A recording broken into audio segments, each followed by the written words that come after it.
Así que, cuando llegas a casa después de un día difícil en el trabajo y tu perro te lame insistentemente las manos o la cara, no solo te está saludando, está realizando un diagnóstico. Está preguntando: ¿cómo estás? ¿Qué ha pasado hoy? Percibo tu estrés, tu cansancio.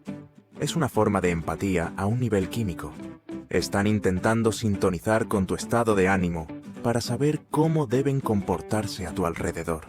Es su manera de cuidarte, de monitorear el bienestar del miembro más importante de su manada. La próxima vez que sientas esa lengua húmeda, recuerda que no es un acto superficial. Es una investigación profunda y cariñosa